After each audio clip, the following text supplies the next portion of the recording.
أعوذ بالله من الشيطان الرجيم بسم الله الرحمن الرحيم الحمد لله والصلاة والسلام على رسول الله رب اشرح لي صدري ويسر لي أمري واحلل عقدة من لساني يفقهوا قولي السلام عليكم ورحمة الله وبركاته.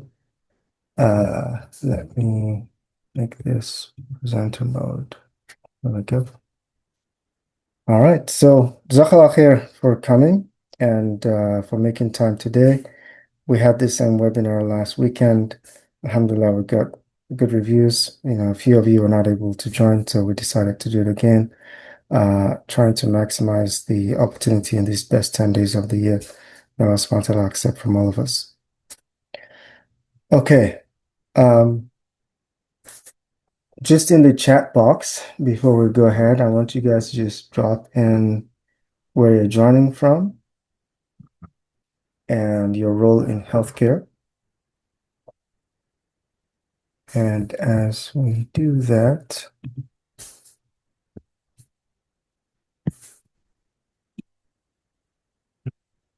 just drop in the chat box where you're joining from and then your role in healthcare.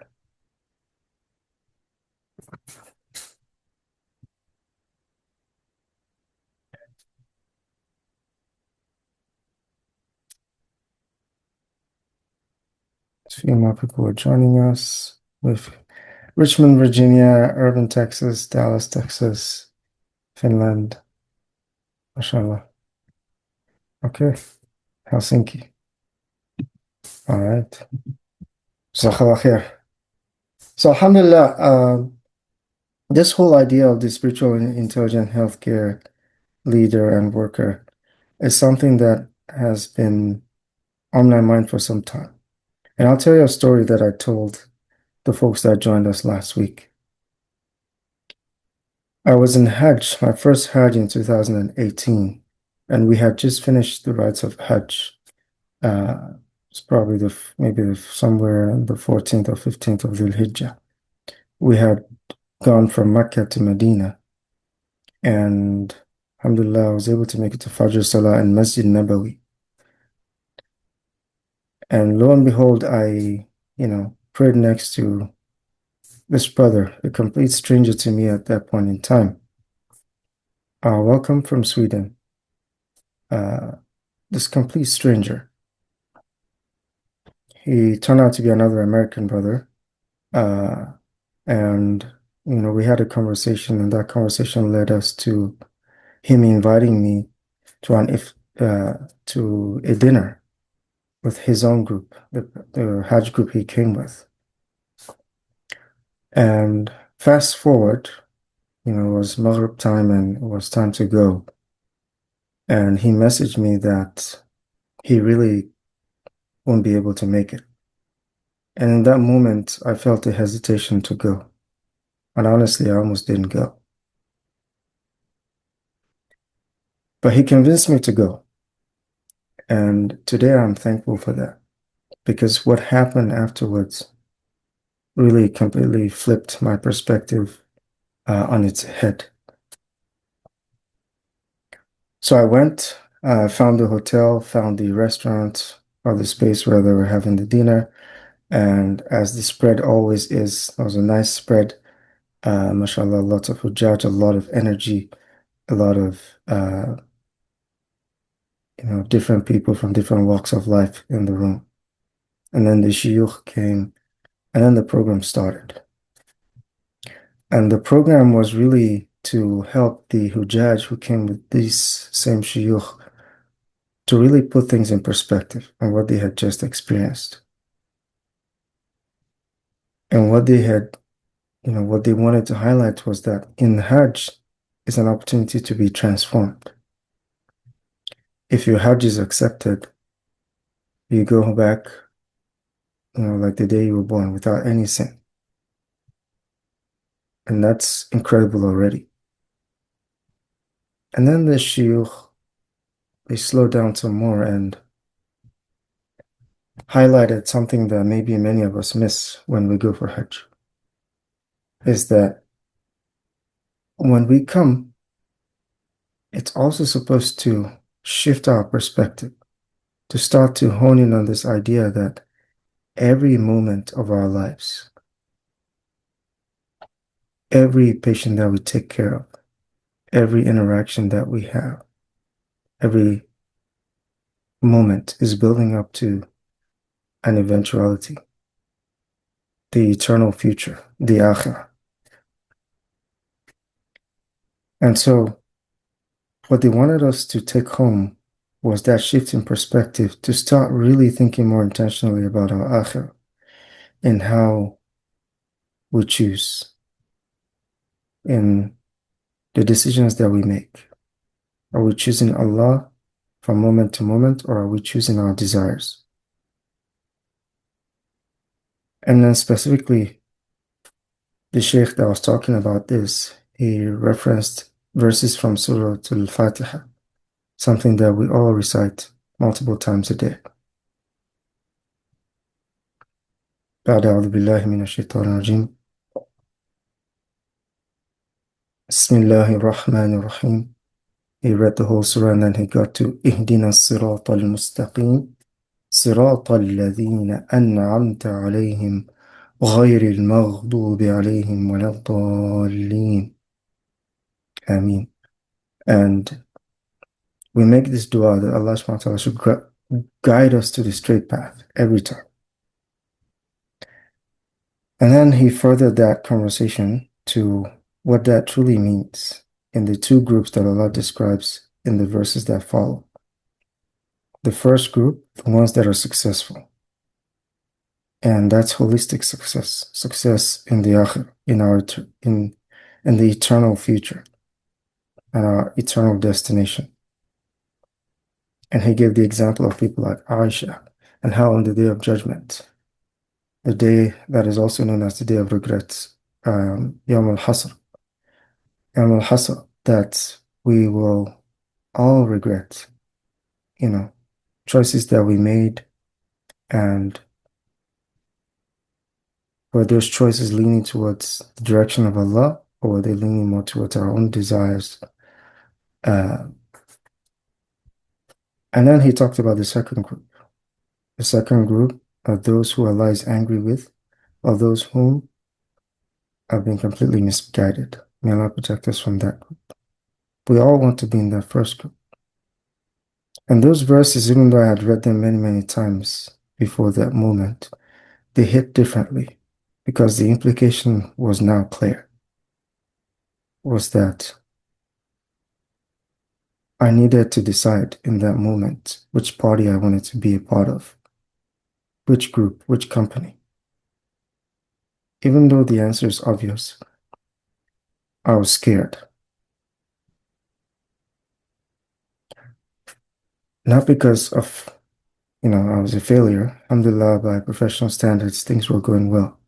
I was working with hospitalists as the physician leader of the group. Some of them were 20 years ahead of me, a couple were maybe 2, 3 years behind. And I was just a few years out of, residency and fellowship at that point. So it hit me that, when I slow down and think about the ledger of my life, most of my investments has really been in my healthcare identity, my healthcare professional journey. And if in that moment I was to pass away, as one of my close colleagues, passed away this, not just a few days ago, that ledger would not reflect somebody who potentially may not earn Allah subhanahu wa ta'ala's mercy and earn Jannah and eternal success.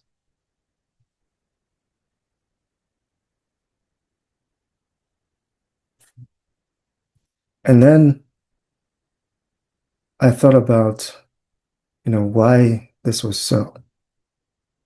And one of the things that became apparent is a quiet tension that all of us carry as healthcare professionals.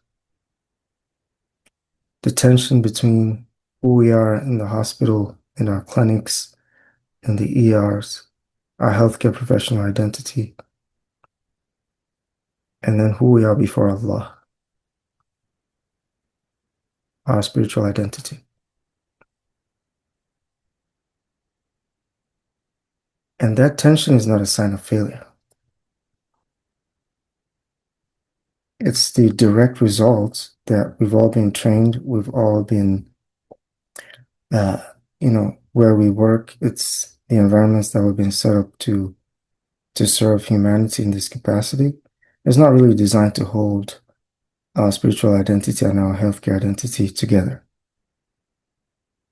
MashaAllah, we have a few distinguished examples that we've seen who've been able to do this. For those in the Dallas area and those who maybe are familiar with the work of Al-Maghrib, Dr. Farhan Abdulaziz is an excellent example. Um, you know, but the reality is it's a struggle that the vast majority of us work through. And this idea of a spiritually intelligent healthcare worker and leader is to try to realign. Because the question is not that tension exists. It's a reality for us. The true question is something I asked myself that day. What am I going to do about it? And then I ask you all the same question. What will you do about it? Because it's not a permanent station.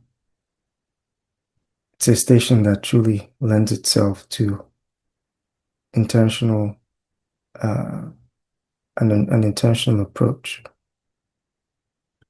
And that's where this spiritual intelligent healthcare worker and leader idea stems from. And it's why it's at the core of our work at SakeenahMD. Because in that stage of my life, I was looking for mentors, I was looking for good company, I was looking for community to support that journey. And when we answer that question, it's to take one step, one baby step that will bring that alignment between our work and our lives so that they're not competing against each other, but that they're actually reinforcing each other and that we go from just surviving to truly thriving.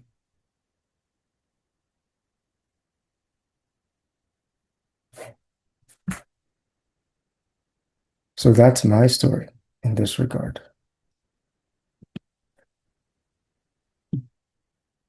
Now let's begin. We start with a conscious Bismillah, in the name of Allah, the most beneficent, the most merciful. Bismillahir Rahmanir Rahim. Because in this conscious Bismillah is an opportunity to ground ourselves, to renew our intentions, and to ask Allah subhanahu wa ta'ala for barakah in this space so that whatever we pick up, one thing, a few things, that it is something that can support our realignment in these best 10 days of the year and that lifelong journey towards Allah.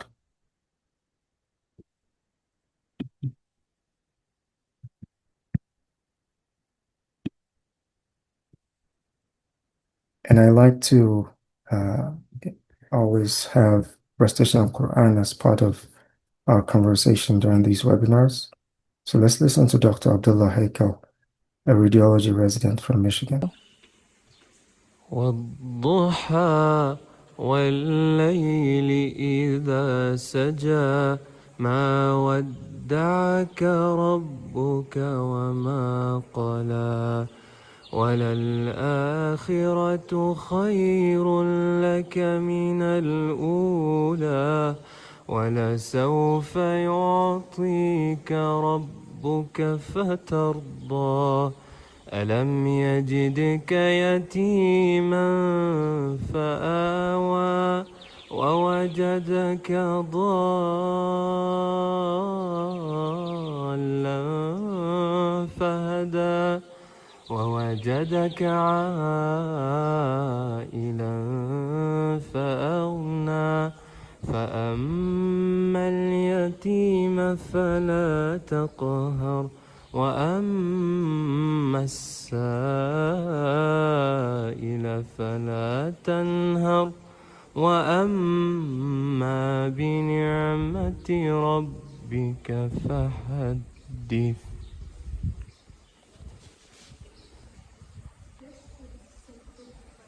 Yeah, that's what to accept from him. He's has a lot of YouTube videos, beautiful recitations, online. So why Surah Duha? And when we look at the reasons for revelation of this surah, we learn that Rasul was in a tight spot. He was very sick. And then one of the women from the Quraysh, said something to him that, looks like your devil has finally left you and that you've been forsaken. And he felt lonely. He felt a tension. Uh, Maybe not like what we feel, but we can certainly learn from it. And in that space, Allah subhanahu wa ta'ala, you know, let him know that he's not being forsaken, that Allah subhanahu wa ta'ala will take care of his needs, and that he will always be amongst the successful as long as he stays in alignment with Allah subhanahu wa ta'ala's will. And that's spiritual intelligence, is connecting ourselves back to Allah subhanahu wa ta'ala in everything that we do, so that we have, we approach every garden in our lives, from our work garden to our relationships to our self-care, and especially to our deen with intentionality.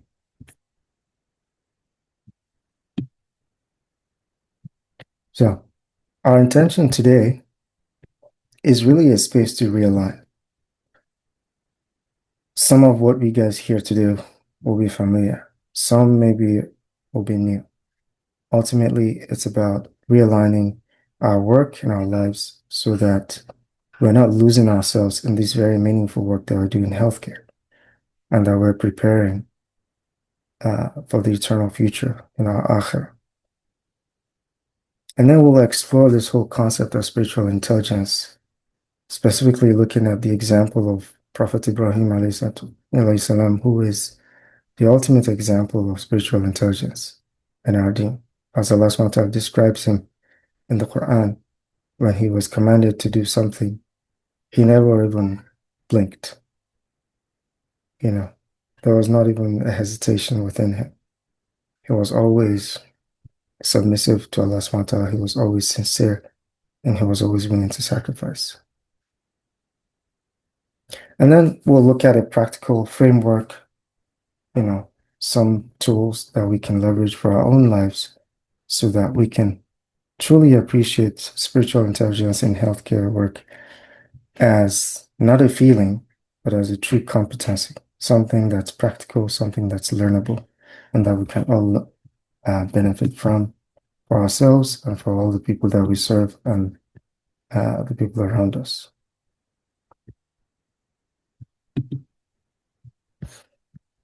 A little bit about me. I'm board certified in family medicine and clinical informatics, deeply entrenched in healthcare, like many of you who are here, and have a master's in health informatics.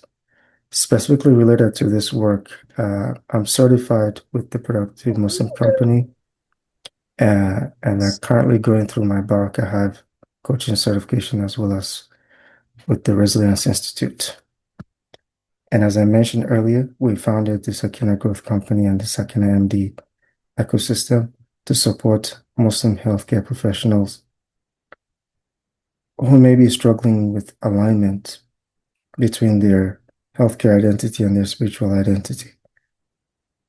And often that manifests as imbalance between their work and their lives. And through this work, they gain resilience, inshallah, they gain alignment, and they don't sacrifice their souls in this very meaningful work.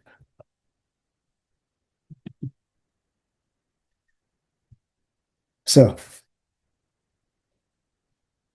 that tension that we feel between our identities often creeps in because of that imbalance. That imbalance often manifests as we seem to be doing everything right. Everybody is connecting with us at work. We're delivering, we're saving lives, alhamdulillah. But something feels off. And that may mean different things for many different people. But for many healthcare professionals, it often shows up in these five buckets. That sense of always catching up. Charts are never fully done. If they're done, there's something else you have to check off. There's a case manager chasing you for this and that. And in solving all of that problem, we extend a lot of energy. And that dip in energy results in us often having mood-dependent worship. Salah al-Quran, the dhikr, often take the backseat. These best 10 days, one of the hallmarks of these best 10 days of the year is the remembrance of Allah. And many of us find ourselves working during these 10 days, except for a few colleagues who managed to take off for Hajj. May Allah accept from them. May Allah allow us to also be able to uh, go for Hajj and to return to Hajj and to Umrah many, many times over.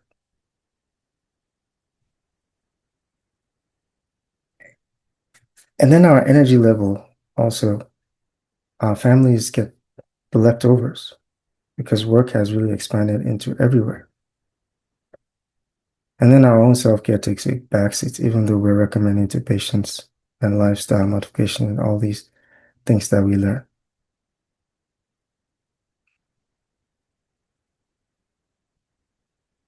If you're resonating with any of these five buckets, the reality is this is how it is for many of us. It's not a unique struggle, but it's a true struggle that we all have to name and we have to call out. And these five struggles often manifest in these four archetypes.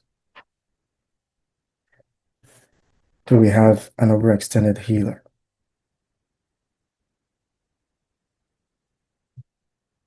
I was always saying yes at work. I think that was me in my first few years in healthcare. I think that's what ended up, the leader in healthcare. Protect us.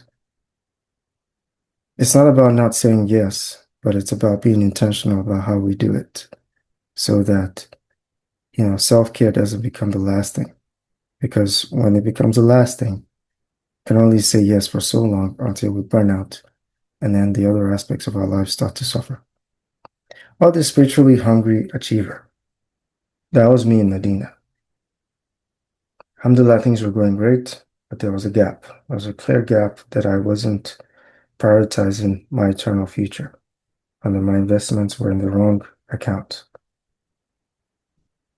or at least in an imbalanced way. And then for many parents, there's a lot of guilt because you can't be there for your kids as much as you want to be. There's just that constant gap because work always comes first for the healthcare professional identity, and we don't get to find that balance. And when we do, we feel the guilt that we're taking time off to actually be with our families. Our children take time off when we're sick. And then you have the exhausted advocate.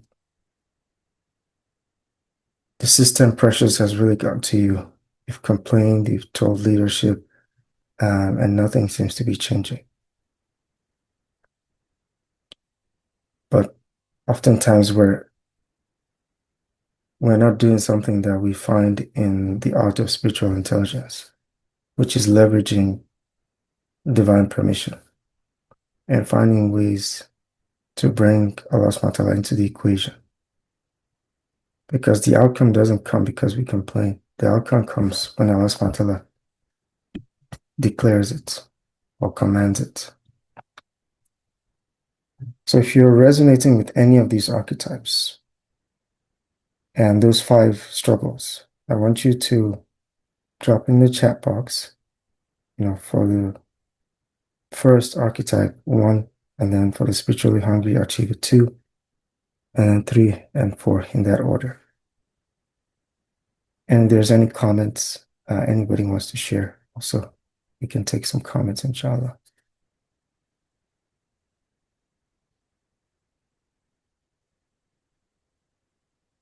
2 and 3. Yeah, 2. Yeah. Jazakallah khair for sharing. 1 a little bit. Yeah, 2 and 3. Yeah. And 2, Yusuf. Yeah,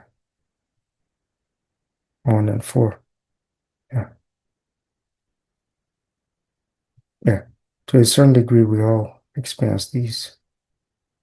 And it's important to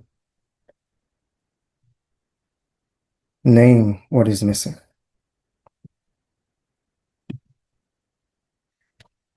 And one thing we've been learning is this idea of barakah. Yes, 1 and 2. And barakah is a concept in our deen that is the attachment of divine goodness to a thing. As Imam Raghib al-Asfahani defined this, an 11th century scholar. And when Allah SWT attaches barakah to that thing, it causes that thing to increase or to become more stable or to become more long-lasting. And Muhammad Faris, in his book, The Barakah Effect, he closed the loop that what truly makes it barakah is that that thing brings you closer to Allah subhanahu wa ta'ala. So imagine that in your work, you're intentionally seeking means to attract barakah. And then your capacity increases without compromising your self-care, without compromising your relationships, without compromising your deen.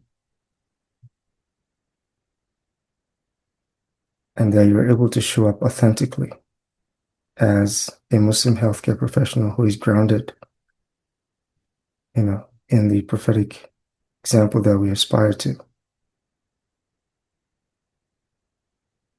That individual that we describe is somebody showing up with what we call barakah excellence. And the North Star for that is the example of the Rasul Sallallahu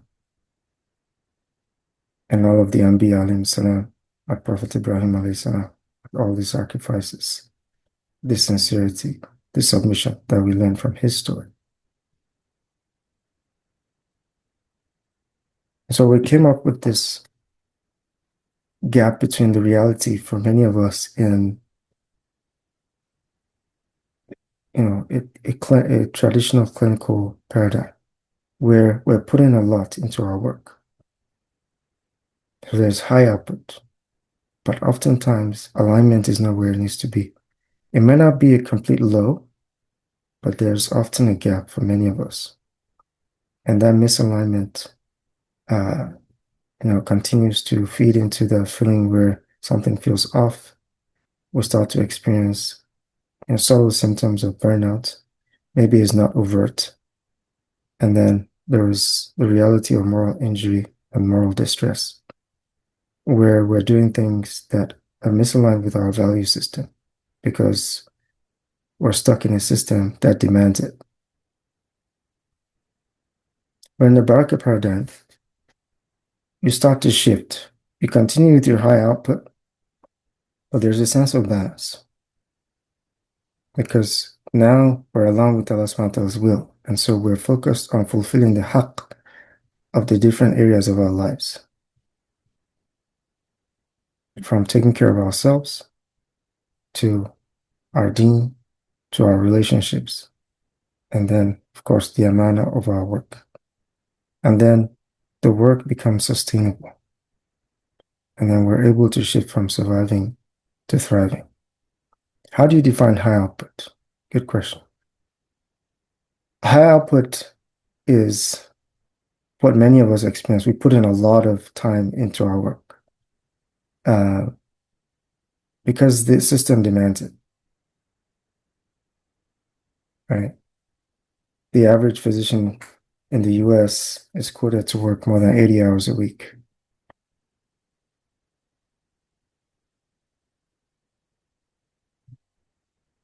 What are your thoughts about high output? Hi, can you hear me? Yes, loud and clear. Assalamu alaikum. So So, I'm just trying to see the difference for with the formula where you have high put for Baraka paradigm and clinical paradigm both.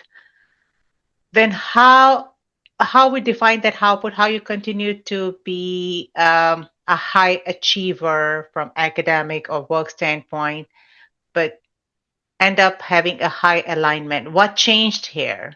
How you ended up with high alignment? yes, beautiful question. What changed is Baraka paradigm, is the Baraka factor. So when we get into the nitty-gritty of Baraka, we start to understand how to intentionally attract Baraka. And without getting into details, Muhammad Faris, I think he did a really excellent job of describing this whole Baraka paradigm in his book, The Baraka Effect. Essentially, it means you're aligning your life, your choices with Allah subhanahu wa ta'ala's will. That's really the crux of it. So somebody who is intentional about fulfilling the haqq of the body that Allah subhanahu wa ta'ala has given them, as the Rasul sallallahu alaihi wasallam, what we learn from the narration where one of the companions, I think it was Abu Darda, who was assigned to live with Salman al Faris, radiallahu anhuma, that he was really big into worship, but he didn't take care of himself. He didn't take care of, he didn't give his wife, her haqq, right? So in terms of worship, he was definitely high output, but alignment was low for him. And then Salman, told him this is really shouldn't be the case. And then they took the matter to Rasul Sallallahu, and the Rasul Sallallahu told them, yes, Salman is right. You have to fulfill the haqq of all of these things because that is part of the blueprints that Allah subhanahu wa ta'ala has given us, is that we have to fulfill the haqq of all the things that have been put in trust over us. And if you think about our own time, Baraka comes when we engage directly some of these rituals, and then we embody certain values. So, in terms of rituals, if you're fulfilling the haqq of your deen through salah, through your engagements with the Quran, through dhikr, you will attract barakah. And then your capacity to do more actually grows. As we mentioned, barakah is the attachment of divine goodness to a thing. And when Allah attaches that divine goodness to that thing, it causes it to increase. So your time, think about somebody like, actually, there's a good example. Some of you may know about this charity organization called the Continuous Charity. And I'm very close to some of the founders. And, they have roots in healthcare. And behind the scenes, it's incredible what these people are doing. On their founding team, they have a physician who is also a, uh, is a hospitalist. He used to be in academia. He doesn't, play with his workouts. So it's just very productive all around. He also takes care of the haqq of his family. He makes time for all of that. And he also especially makes time for his Quran and all these things. What I've noticed with these people who have been able to intentionally implement things that attract barakah into their lives is that their capacity definitely increases. This is what I've experienced personally as well. You know, pre-Medina, I was all about work. Yes, I did go to the mosque, but it was different.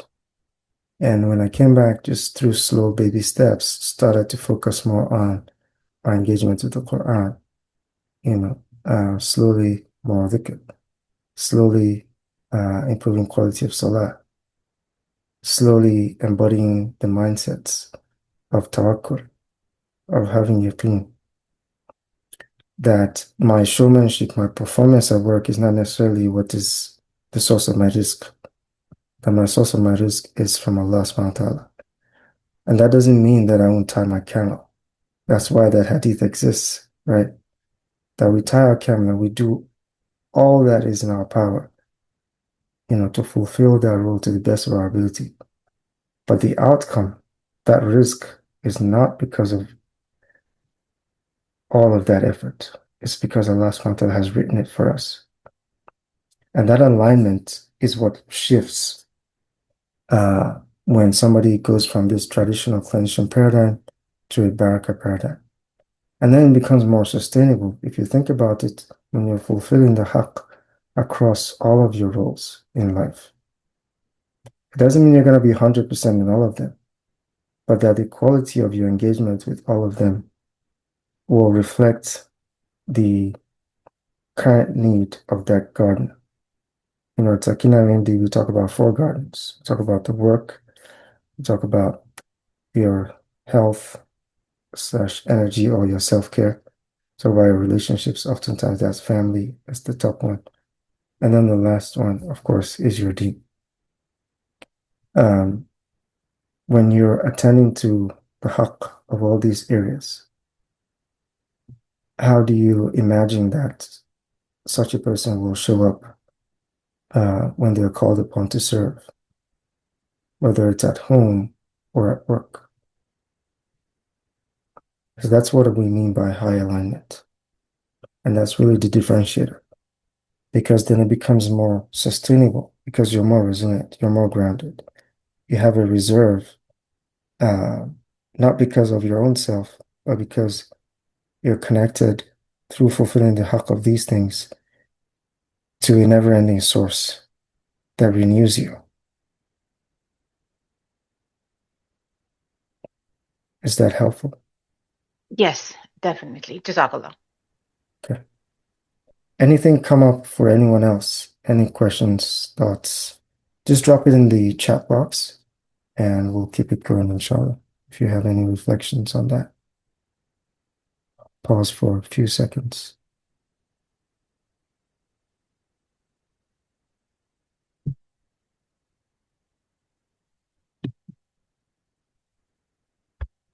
And this is what it looks like when we kind of think about it in terms of performance and alignment. And where barakah is present and where barakah is missing. So I want you to especially focus on the 2 top quadrants, because oftentimes that's where many of us are. Maybe not quiet burnout, but quiet misalignment is probably because usually this person is very successful. On the outside, they don't look burnt out, but something feels off. So it's very subtle. But as we described, in the Baraka excellence, the example of the Rasul Sallallahu Alaihi Wasallam, our North Star, we're integrating across, our identities. We're integrating and fulfilling the haqq across all of our roles in life. And then you have the quadrants of, survival mode, where performance is low, the person is struggling, maybe self-care is really not great, deen is not great, they may not have a good support system, and they're just showing up. Maybe they've gone so low that they're just showing up with a paycheck. One of the people who registered last month for one of our programs, shared in their reflection that they don't like their job, right? And that can be a reality for some of us, right? So it requires slowing down. It requires really digging deep and finding that alignment, and then just building our way out of there through baby steps. Nothing dramatic, but within a few months to a couple of years, we will, inshallah, be on that path towards Baraka excellence. And then you have the sincere seeker. I'll probably, Think about this person more like Abu Darda. They're really into alignment and fulfilling the haqq of their deen. Yeah, but maybe they're not tying their camera well enough in terms of their work. CM is a suffering, chart is suffering, discipline is suffering, self-care is suffering.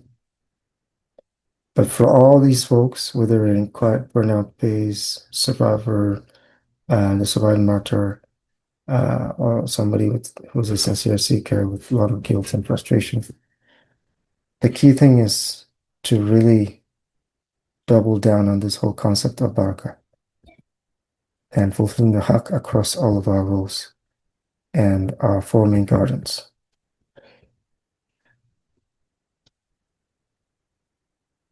Any questions about this?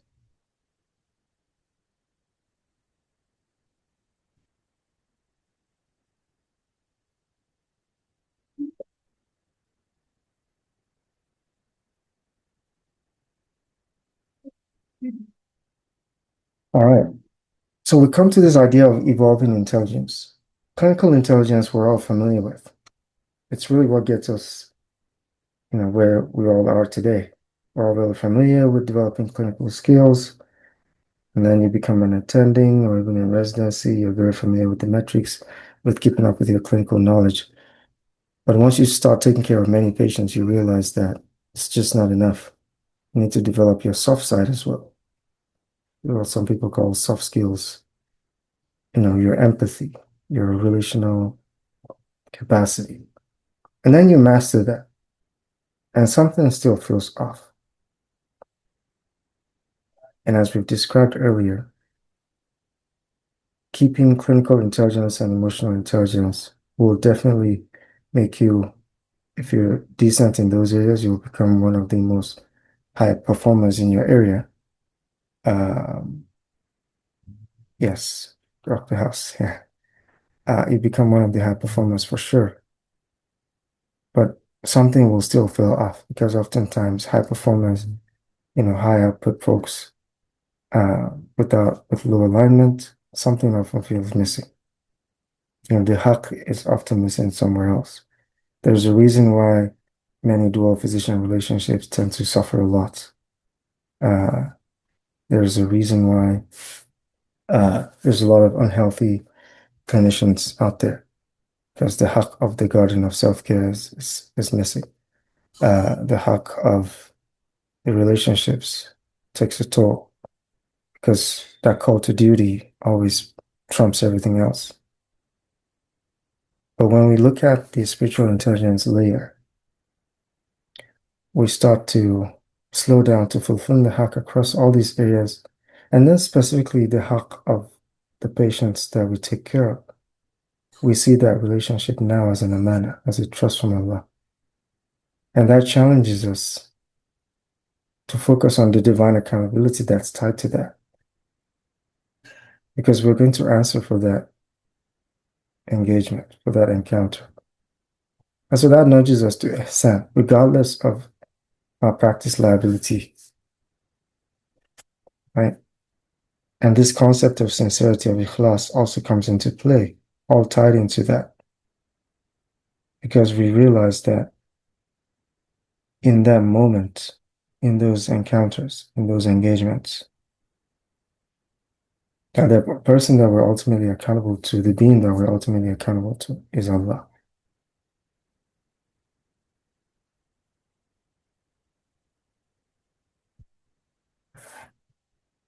Yeah. Alhamdulillah. Actually, Don Berkowitz, I think is his name. He was a former Center for Medicare and Medicaid Services, CMS, director, who wrote about the three eras of medicine. And he described, these three eras. The era one is the era where we had the doctor who was like a godlike figure, and everything they said was golden. Nobody questioned it. But then you go into era two, where there's a lot more accountability. And we're mostly still in era two, where you can't just say this, you have to prove it by evidence and all of these things. and the system, is holding you accountable, and then you have all the other drivers of how you practice, like the insurance company. But in era 3, he was proposing that there's a lot of the waste in healthcare is because of all of these layers of accountability in era 2 that doesn't really address the ethics, the morals of that relationship between the patient and the healthcare provider. And that's a higher level of accountability and not just the pressures from malpractice and all of these things. So this is being discussed. Alhamdulillah, in Islam, we have a framework for bringing this into our lives, into our work. So to further this idea of spiritual intelligence, this is a practical framework that was adapted from the work of Muhammad Faris and the Productive Muslim program. When we do work in healthcare, it's very easy to think that when a patient does well, that is because of what we did. What this equation says is that it's actually not. But I don't think even us, are too far from that reality, because how many times have we done the exact by the book intervention for a patient and they still didn't make it, or the outcome was poor? So this equation calls us to slow down to 3 areas where we really need to focus our energy and our effort. That's where we can make a difference, not in the specific outcome, because that outcome is not in our hands. So 3 buckets. The bucket of free will. Allah has given all of us free will. See some comments there. There's a big challenge with 2 extremes: a clinical output-oriented healthcare worker who's distracted from spirituality, and one who prays and keeps or steals away from employer less fun. Absolutely. Yeah. So where we're trying to get to is a balance place where there's an alignment between both. And our healthcare identity and our spiritual identity are actually reinforcing each other. So going back to this equation, you have free will. We all have that free will to set intentions, to think, to plan, to make decisions, to make choices. And then there's the component of the natural law. Oftentimes our environment. We have to be mindful.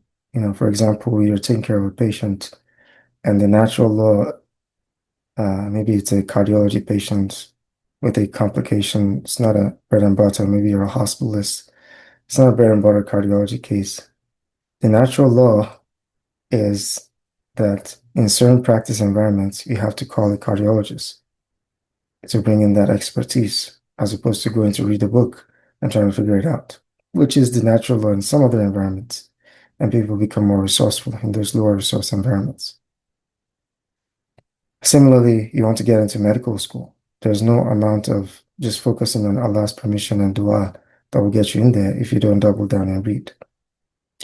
Similar to the examples you're giving there, Dr. Bajaber, just praying and then stealing away from the employer won't get you to the right outcome. So, but the key thing is, these are 3 buckets that we always are able to modify. We can double down on dua and our mindset around tawakkul, and doing istikhara when we're making big decisions, even decisions around patient care. The Sahaba used to make istikhara for even the simplest of things. And they were intentionally attracting barakah. So that Allah subhanahu wa ta'ala actually allows us to be able to do more with less, that our capacity expands, that we're getting the results because we have full trust in Allah and we're putting our best foot forward for the people that we're serving.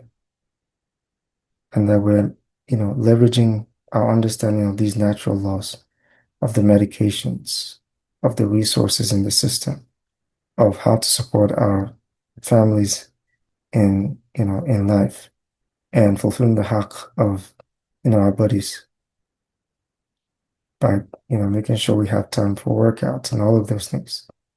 And then free will, choosing especially. And when we do those things, we get to a result. And if that result is aligned with where we want to be, we have shukr. We're thankful to Allah for that result. When it doesn't go our way, we have sabr. We're patient, but we're also persevering. We go back to the drawing board. We go back to these three levers again and see what can we tweak? What can we do different? Did I truly leverage Allah subhanahu wa ta'ala's permission? Did I fully understand the natural laws with regards to that area of my life? Did I make a choice that was well informed? All those things. And so this is an equation that helps us to, in a fairly simple way, think through choices that we're making, how we're working through them, and our relationship with the results. And there's a famous basketball coach, I forget his name now, who said, when you focus on the practice, on the process, on your efforts, the championship will take care of itself. That's somebody who really understands that the place where we can truly make a difference is in our effort. And then, inshallah, if the outcome is written for us, it will go our way. If not, then it won't go our way. And think about this in terms of patient care when things are not going right and you've done your absolute best. It can give you the comfort to be and the contentment with Allah subhanahu wa ta'ala's decree, that as opposed to the frustration that often comes because we're so attached to the outcome.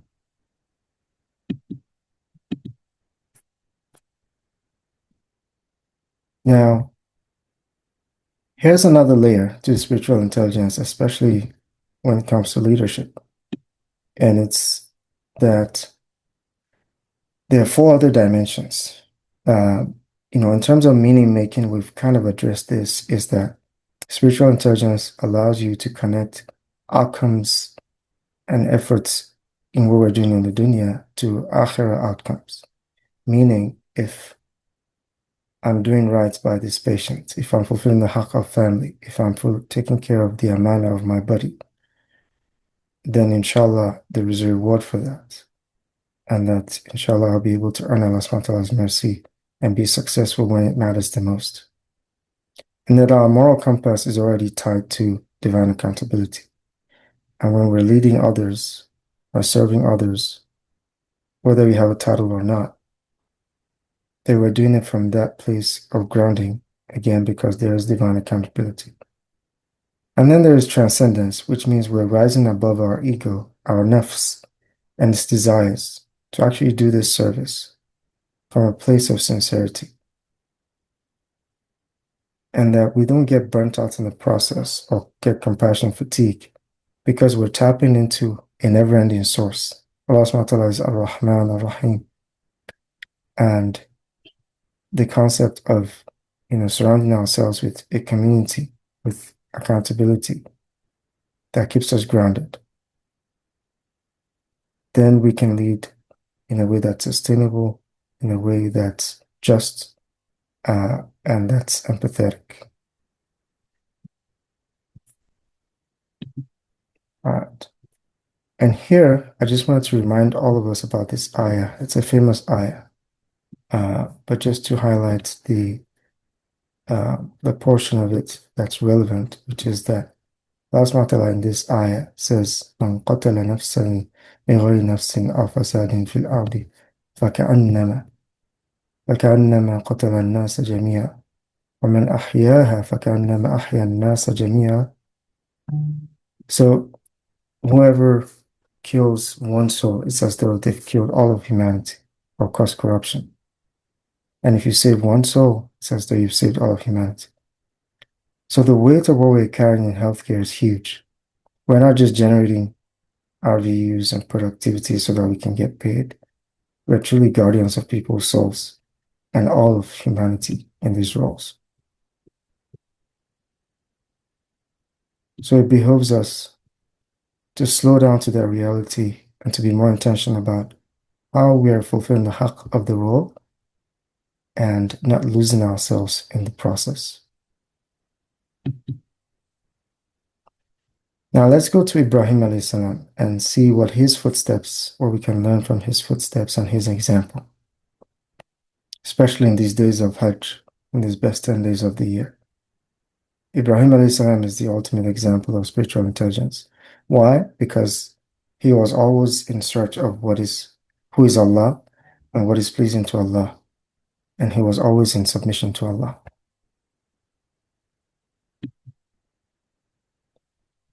And three key lessons we take from him is his submission.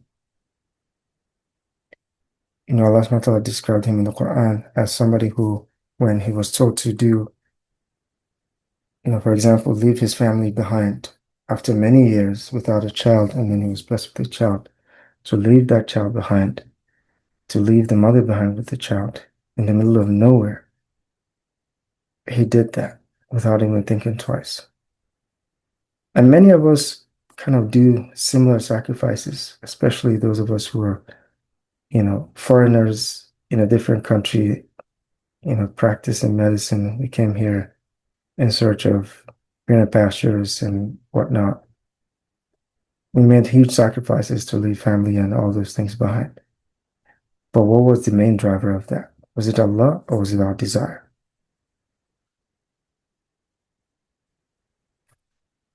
And then his sincerity. When he was challenged in a system that was completely opposed to his thinking, his father and the community and their idols, he still chose Allah, despite how hard it was.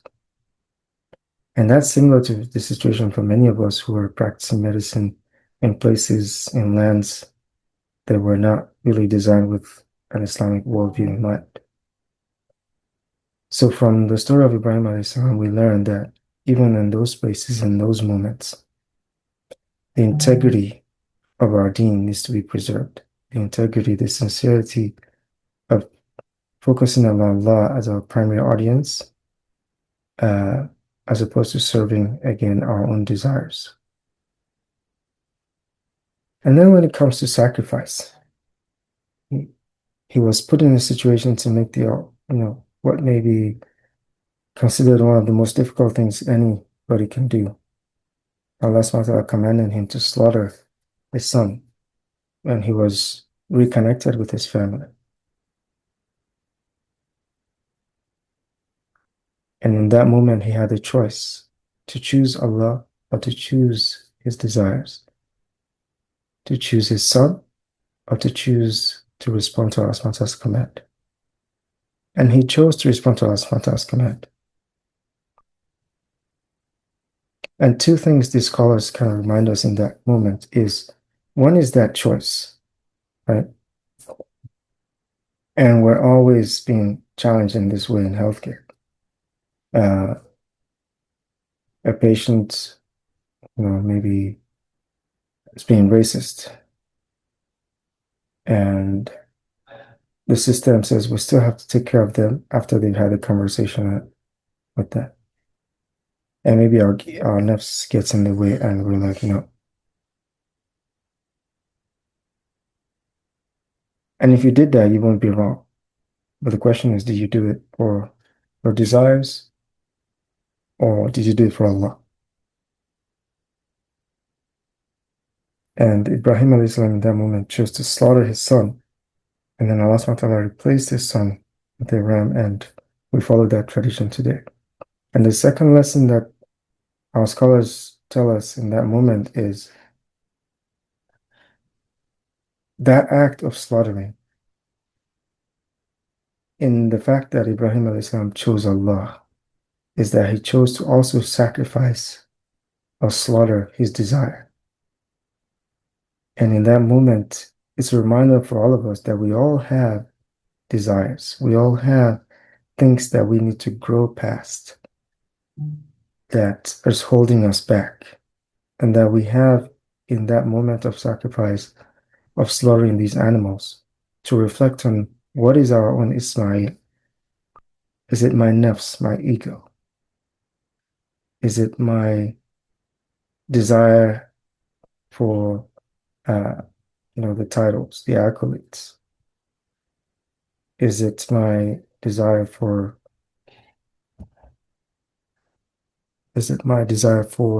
I'll come to that comment shortly. Is it my desire for more money? I find myself making my human desires first and trying to marry a good intention to it, but struggle to consciously make the better intention the primary as opposed to the secondary.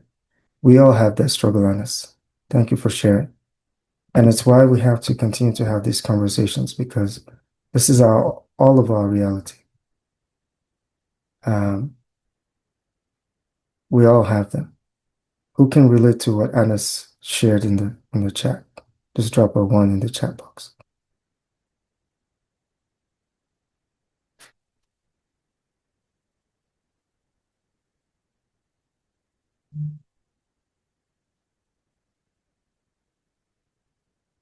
Yeah, I can certainly relate. But we have to continue. That is part of the mujahada, is to recognize that self-awareness is already huge. And then to not accept it as the status quo, so we can do something about it. And in this ayah, Allah subhanahu wa ta'ala is sharing something interesting with us. وَمَنْ يَرْغَبُ عَنْ مِلَّةِ إِبْرَاهِيمَ إِلَّا مَنْ سَفِهَ نَفْسَهُ. And who would be averse to the religion of Abraham, alayhi salam, except the one who is not intelligent? May Allah make us all intelligent. There's a lot of smart people in healthcare.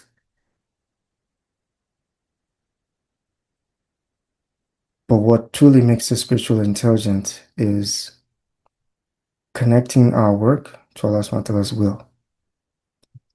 And in doing that, we will find ourselves attracting barakah and find that we're able to do this more sustainably, and that we're able to, inshallah, fulfill the haqq across all of our roles. And we won't do it perfectly because we're not the Rasul Sallallahu.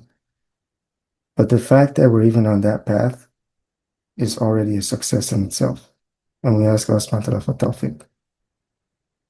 And here's a simple framework I want you guys to keep in mind. It's tied to that slide on the levels of intelligence and our conversation around spiritual intelligence in healthcare. But the amana, the trust of our roles in healthcare, really seeing it as something divine, and that in seeing it that way, that it pushes us to do our work with excellence. And then when we catch ourselves kind of veering off, that we can realize we won't always be, excellent or doing our best. Sometimes we'll be tired. Sometimes there's life struggles, life distractions, so many things. But that we will try to course correct. And that we will do it, inshallah, with a focus on seeking Allah subhanahu wa ta'ala's pleasure. That it should be at the back of our minds. Because ultimately, if Allah subhanahu wa ta'ala accepts our work, it's something that will weigh heavily on our scale of good deeds. And this is crucial because healthcare professionals, maybe more than many other professions, spend a lot of time in their work. And so it's important to try to make that work something that will truly count, as opposed to something that will be against us, on the day of judgment, the day of regret. So we ask Allah subhanahu wa ta'ala to give all of us tawfiq. And just a fun fact here, with all the AI buzz, we're trying to come up with maybe, amana, ihsan, ikhlas, AI squared quotient, or spiritual intelligence quotient. So just keep that in mind, inshallah. Hopefully that is helpful to folks. And as we're getting closer towards wrapping up, inshallah, I wanted to point out a few things. We need to slow down to reframing the challenges of our work in healthcare, and we have a lot of them. So, blaming the system can be a default from when things are not going well. And for many different reasons, staffing is always a challenge in healthcare. We're always pulled thin, stretched thin. But while we challenge the system, and we should all be leaders in that regard and speak up and try to do our best and work with teams, we shouldn't lose sight of the spiritual insight that is also in that experience, because Allah promised that He will test us. And so in that challenge, am I still going to do my best? Because it is a test to fulfill the amana with ihsan and with ikhlas. And that when things don't go well, that we don't succumb to the waswas of shaitan and the self-blaming narrative because of all the pressures of healthcare.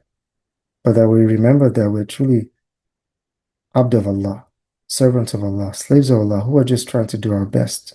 And that we're not seeking perfectionism, which is really ego-driven. And that sometimes we will encounter patients who are not,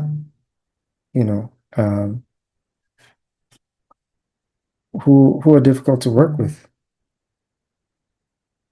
And while we will address the elephant in the room, if it's racism, if it's just bad manners, just, whatever it is, that we will still appreciate the spiritual insights in those moments. That this is a soul entrusted to us. We knew our intentions, tie our camel, address the issue with, whoever the leader is, or if we can address it with hikmah, our own selves in those moments, and work through it.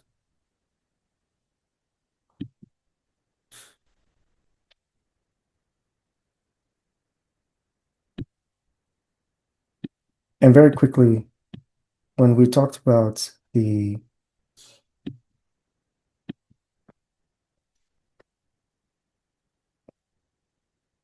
things that we all have to grow past, our core intention when we entered healthcare may have been around financial worldly gains, the reputation, or that it just makes us feel good.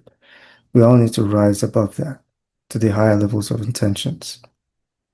Because at the end of the day, intentionality and our intentions, innamal a'malu binniyat, that actions are judged by intentions, is what will help us to be able to live that framework of the amana, of the ihsan in our work, and of bringing ikhlas and focusing on Allah. And when we get to those higher levels, we start to seek spiritual contentment from this role in seeking Jannah and seeking sincerity and Allah subhanahu wa ta'ala's pleasure at the highest level. And then to be able to move from surviving to thriving, there are a few blind spots that we have to be mindful of. Focusing purely on performance over purpose. As we mentioned earlier, when we focus on purpose and connecting this back to the akhir outcome, the outputs, the performative aspect of it will take care of itself. But it shouldn't be our primary focus because the outcome is not really in our hands. Again, it's about renewing our niyyah and then doing our best with it. And then not to get stuck in that lone wolf syndrome. The lone wolf in our tradition is, somebody who's walking by themselves and they're very vulnerable to the wolf, to the system, to the pressures. We overfunction in isolation when we can build our resilience through community, through colleagues, mentors, lots of ways to get support. And then the big one is compartmentalizing our faith, where, I'm the healthcare professional, and I only focus on my work identity. I leave everything else out the door of the hospital or the clinic when I'm there. Salah doesn't even, maybe sometimes even get its own attention during work hours, because we leave it behind at home or at the masjid. And it's just not sustainable. Or if you keep doing it, you will lose yourself. May Allah protect us from that. Okay. Now the practical aspects. So one framework that we teach at SakeenahMD is this framework of barakah leaks, which is that we all have areas of our lives where we're leaking barakah because there's not a lot of intentionality in that aspect. One is the energy leak.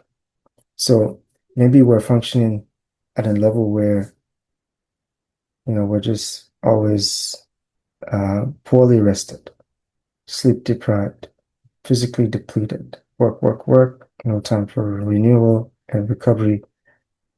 And it's just sure way to lose barakah because you won't be able to even show up to your worship, as we mentioned earlier, the mood dependent worship, or maybe worship completely gets pushed aside.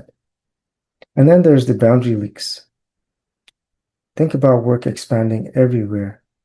It's just another sure way to lose barakah because then you can't fulfill the haq of everything else.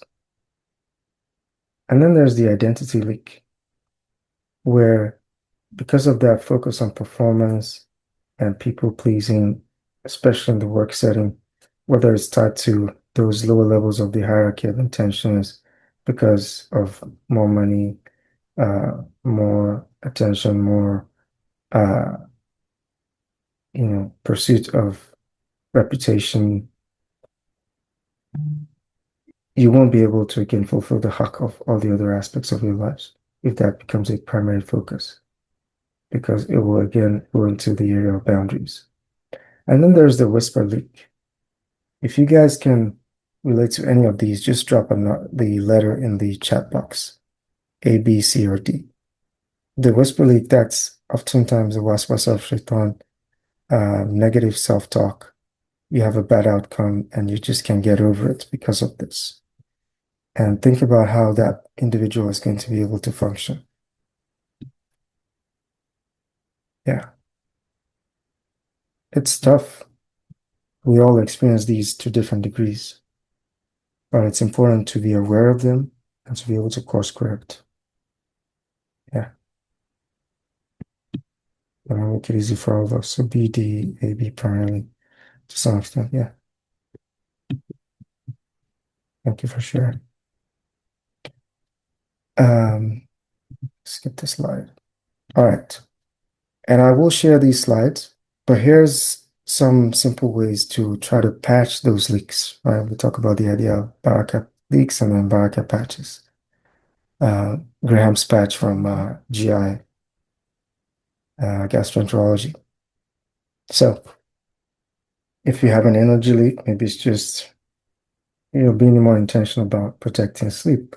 For the boundary leaks, we'll actually go into some specific examples of boundary patches. A hard stop. I struggle with this too sometimes. And then identity leak is just, again, slowing down. Sometimes that needs a lot of deep work with the identity leak because it's often related to maybe how, our childhood, our experiences in training. So sometimes that requires a lot of deep identity work. Sometimes that requires a coach. And then the whisper leak. That's another one that can be a struggle. And Adhkar is really important in that area, as well as, doing deep work around reframing these negative self-talk to something that's more honest and more balanced. So think about these leaks and these patches and see if there's anyone that's relevant to you, or think about your specific situation and see if there's something you think you can come up with and that you can start leveraging from today. And it doesn't have to be huge. It just has to be a different approach that's likely to help you on that journey. And then in terms of being anchored, we've talked about fulfilling the haqq of the different areas of our lives. It's important to have anchors because without being grounded, we're going to be pulled in many different directions and we won't have the courage to navigate them from a place of strength. And then, the identity leak comes in, the whisper leak also comes in. So these are some, anchors that I have. Feel free to take any of them if you can relate to them. But I will encourage you to at least have one that you think is an area of opportunity for you that you want to work with, inshallah.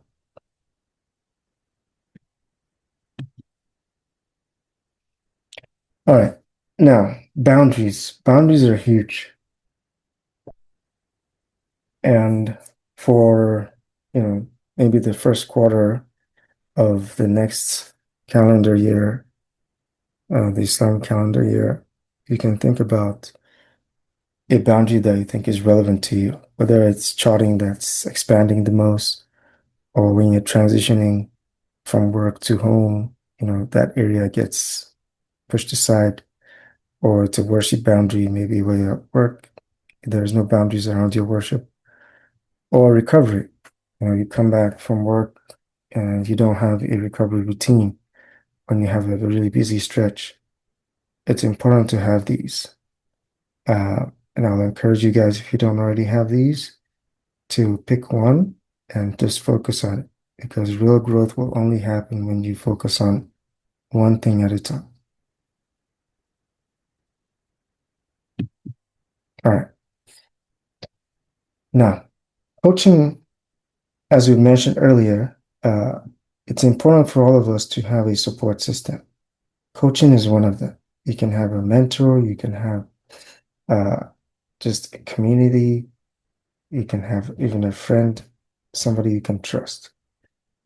What coaching does is it kind of enhances the impact of all of those, because it's a very intentional space to have clarity on your purpose and your intentions, to have a deeper sense of self-awareness through muhasabah. And then it empowers you to go through, course correction with support to where you can get to a place of self-correction yourself. And then it becomes sustainable through consistency. May Allah give all of us istiqamah. And then that often translates to rising and growing much faster than we would have if we were doing things on our own. And that's been my experience. And I've had at least 3 coaches over the years. So, what is the result? It's a faith-first identity that helps you to balance across all of your roles and all of your gardens. And with that, I'll just ask your permission to talk about this program that we offer that supports healthcare colleagues who are looking for this type of support. It may be right for some of you, it may not be, but I would like to share with you if you guys have, give me 10 more minutes, inshallah. Anybody, any thumbs up, thumbs down?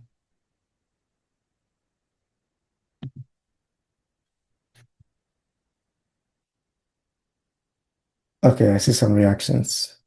All right, Jazakallah khair. All right, and then now I think I messed up my, let me find my screen. I lost my screen. There we go. Bismillah. All right, so the program is called Elevate with Baraka, and this is the program at a glance. It's essentially a transformational journey that supports specifically Muslim healthcare professionals to cultivate a faith-first identity that helps them to be able to fulfill the haqq across all of their roles in work and life without losing their soul. We've discussed this in detail already. So the support comes in the form of coaching and then implementation sessions, as well as personalized coaching sessions. And we have, some people will sign up for a 3-month period, some for 6 months, some go all the way through 12 months through the whole program. And it's an intentional space, it's a small space, it's a safe space to be able to cultivate some of these mindsets, these values, and the behaviors that really support you to have sustainable excellence and be intentional about attracting barakah in your work and in your life. And it's built upon the foundations of the Productive Muslim program and the Barakah book by Muhammad Faris, which has helped thousands of Muslim professionals. And here's our framework, the Elevate framework. But it breaks down into 3 key areas. We have the Barakah activation phase, where we really double down on understanding our nafs and our choices, and then dovetails into really being intentional about attracting barakah. And then specifically around the routines that help us to get more from our time, be more intentional about our energy, our self-care, and then for our focus, ultimately culminating into a faith-first identity in its activated phase. And then we go into the deepening phase where we look into leveraging all of that to intentionally cultivate the four key gardens of our lives. So the garden of deen, the area of work, health and energy, and then our relationships. And that takes 6 months. And then in the final phase is the Baraka Mastery phase, where we work through the identity aspect of it. It's already layered in the identity work, but we truly consolidate it in that final 3 months for those who want to stay till that component of the program. And then ultimately, our intention is that everybody who leaves the program leaves with the sense of autonomy to self-coach, to self-course correct, and to have next level clarity on how they continue to build forward with purpose and meaning in their lives and in their healthcare careers. All right, so there is an investment, as with any program, and we put our heart into this. So as I mentioned earlier, there's two main paths. There's a third path that's not on here, the 6-month path. But I just want to focus on this 3-month path and then the 12-month path.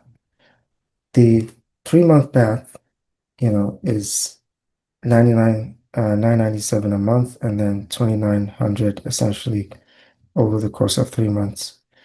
And then, if you pay in full, it's a little bit less than that. And then you have the 12-month path.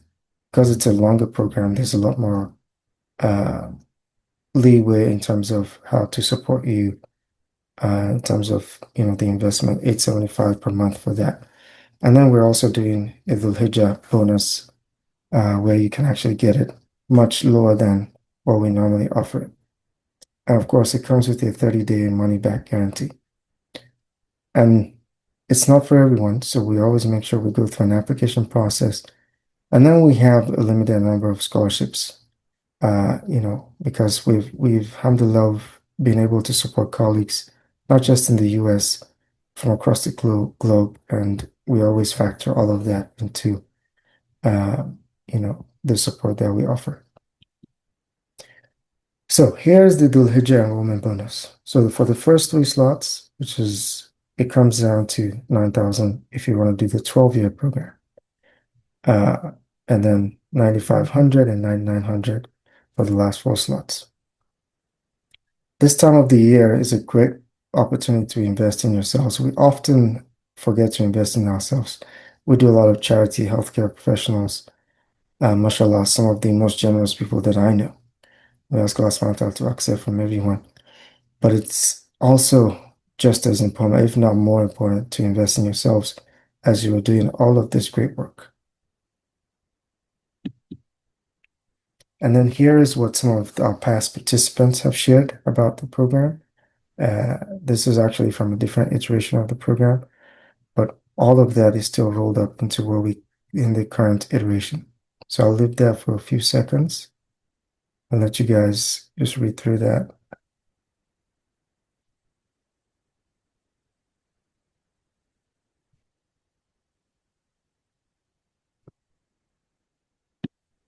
And then here is a testimonial from a gastroenterology colleague who was in one of our programs as well. Assalamu alaikum. My name is Mustafa Yusuf. I attended Dr. Sulaiman time management workshop as part of the VRIC Leadership Academy.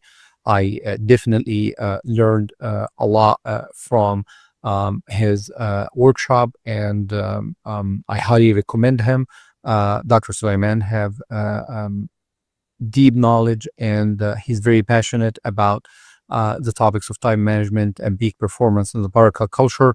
May Allah reward him, and I strongly recommend him for our community leaders and entrepreneurs, and we'll continue to learn from him. Thank you. Assalamu alaikum. All right. So, for some of you, this may be the right container, this coaching container that we have. But more important than that is, if there's one thing I want you guys to work away with today, is that if you feel that tension, if you feel that misalignment, that you do something with it, whether you join this program or not, but that you will do things differently, even if it's one thing, one baby step. Just like for me in that room, in Medina that night, when I asked myself that question, what am I going to do about the tension? I think I had felt the pain enough in that moment with everything that the Sheikh said that I realized that I needed to do something about it. And that's what resulted in, going deeper with productive Muslim work with Muhammad Faris, and then the Baraka Hive, and then this work that we're doing at SakeenahMD. And as healthcare colleagues, we have to be honest with ourselves. Things won't change unless we make a commitment at a certain point in time to change where we feel there needs to be a change.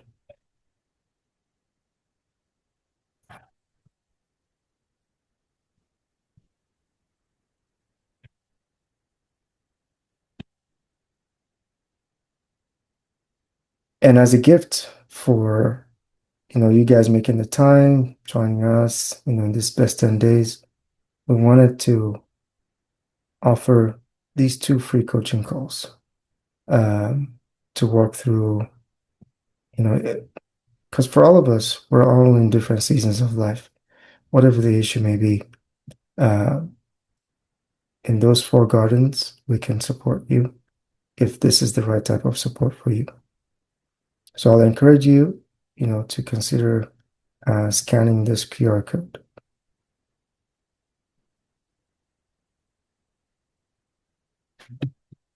And for others, maybe you're ready to actually dive into the program itself, or you just want to join the wait list. If you're ready, there's an application process, like I mentioned earlier, because we do want to make sure that it's a right fit for anybody who is part of the program. And what that does is it really gives you the opportunity to reflect on where you are today, going through those questions, and then you still get those 2 free coaching calls. And then for others who just want to join the wait list, this is the QR code on the right, and we will also invite you to those free coaching calls, if you want to be on that wait list. And then on top of that, you get priority access when we reopen the enrollment for the program in the future, inshallah.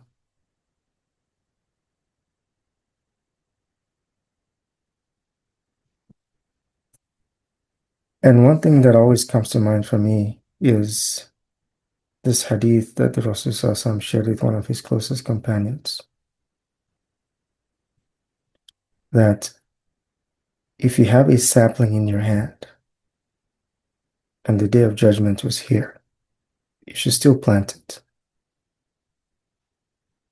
Sometimes there's a lot of urgency in our lives, and we have some resistance to plant a seed.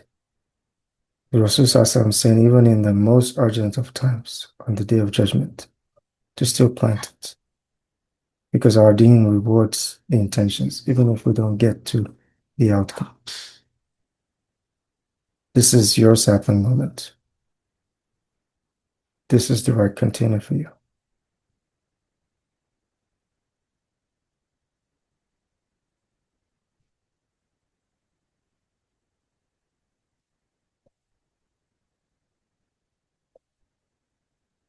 And I'll take any questions, any thoughts, any feedback. Feel free to unmute or type in the chat box, whichever is more comfortable.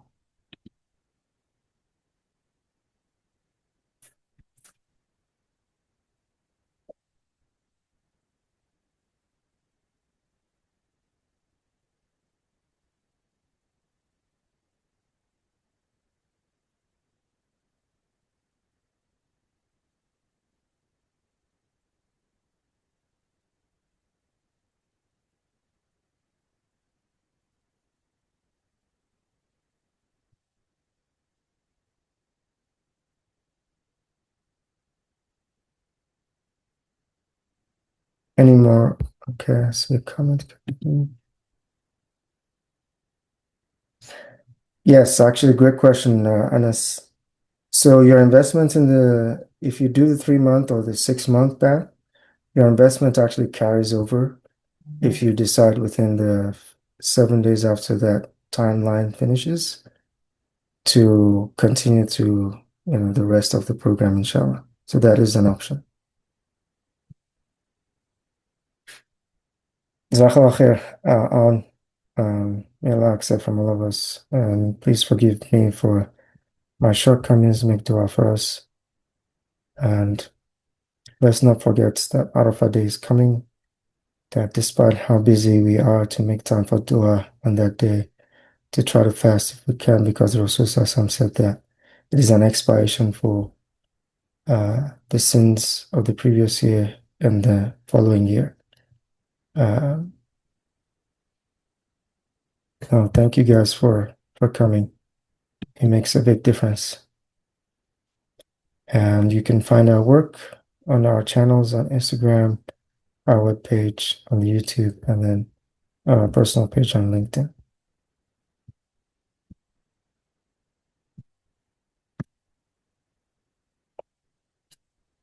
Okay. If there are no more questions, thoughts, we will inshallah close.